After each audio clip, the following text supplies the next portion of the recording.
पितृपक्ष में नियमित रूप से पशुओं की सेवा अवश्य करें। गाय हो, कुत्ता हो, भैंस हो, कोई भी पशु हो, पितृपक्ष में पशुओं की सेवा अवश्य करें। साथ ही साथ नियमित रूप से किसी निर्धन व्यक्ति को अन्न का या भोजन का दान करते रहें। अगर ये काम आप पितृपक्ष में करते हैं, नियमित रूप से करते रहते हैं, तो इससे आपके पितरों की आत्मा को शांति मिलेगी।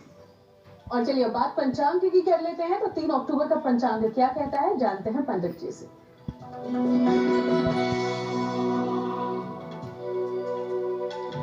दिनांक 3 अक्टूबर 2023, दिन मंगलवार, तिथि है आश्विन कृष्ण पक्ष की पंचमी तिथि, नक्षत्र है कृत्तिका नक्षत्र, शाम के 6:04 तक। चंद्रमा वृषभ राशि में संचरण कर रहे हैं। राहु काल का समय शाम के 3 बजे से 4:30 तक। उत्तर दिशा की तरफ यात्रा करने की मनाही है, लेकिन अगर यात्रा करना जरूरी है, मजबूरी है, तो जरा सा गुड़ खाकर और भगवान का स्मरण करके यात्रा करेंगे तो मुश्किल से बचे रहेंगे। तो आज हम आपको उन 5 अद्भुत वस्तुओं के बारे में बताने जा रहे हैं जिनके प्रयोग से आपको चमत्कारिक लाभ होंगे, पितरों का आशीर्वाद मिलेगा। तो सबसे पहले बात करते हैं जल की, पानी की।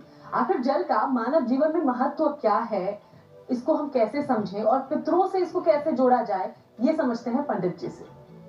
जी, हम आपको आज कुछ वस्तुओं के बारे में बताएंगे, मुख्यतः 5 चीजों के बारे में बताएंगे जिनका प्रयोग करना पितृपक्ष में बहुत आवश्यक है और जिनका प्रयोग करके आप अपने पूर्वजों की, पितरों की कृपा पा सकते हैं।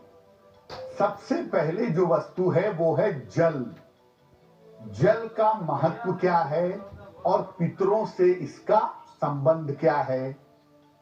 मानव के जीवन में सबसे महत्वपूर्ण मूर्त वस्तु यानी टेंजिबल आर्टिकल जो देखा जा सकता है, सबसे ज्यादा महत्वपूर्ण चीज जल है। बिना जल के जीवन की कल्पना नहीं हो सकती। इसीलिए जल के बिना किसी अनुष्ठान की या किसी पूजा उपासना की कल्पना भी नहीं की जा सकती।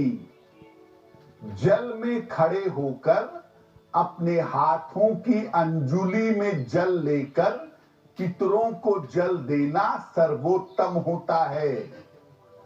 और पितृपक्ष में अगर सूर्योदय के पहले उठ करके स्नान करके आप पीपल के वृक्ष में जल डालते हैं तो इससे पितरों की आत्मा को शांति मिलती है।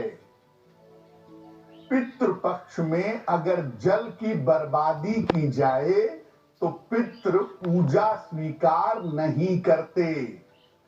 इसलिए पितृपक्ष में निश्चित रूप से आप जल का प्रयोग करेंगे, पितरों को तर्पण देने के लिए, पितरों के श्राद्ध कर्म में, घर के पवित्रीकरण में, लेकिन इस बात का ध्यान रखेंगे कि जल की बर्बादी न की जाए, क्योंकि आप एक तरफ तमाम अनुष्ठान करेंगे, तमाम उपाय करेंगे और दूसरे तरफ अगर आप जल की बर्बादी करेंगे तो पितृपक्ष में आपकी पूजा निष्फल हो जाएगी। इसलिए जल का मूल्य समझिए, उसका सही प्रयोग करिए, तभी आपको लाभ होगा। जी हाँ, और कहते भी हैं जल ही जीवन है, इसलिए जल को लेकर खास तौर पर धार्मिक नजरिए से भी देखें तो कई तरह के निर्देश दिए गए हैं, इनका पालन जरूर करें। अब आगे बढ़ते हैं, राशिफल की शुरुआत करते हैं। मेष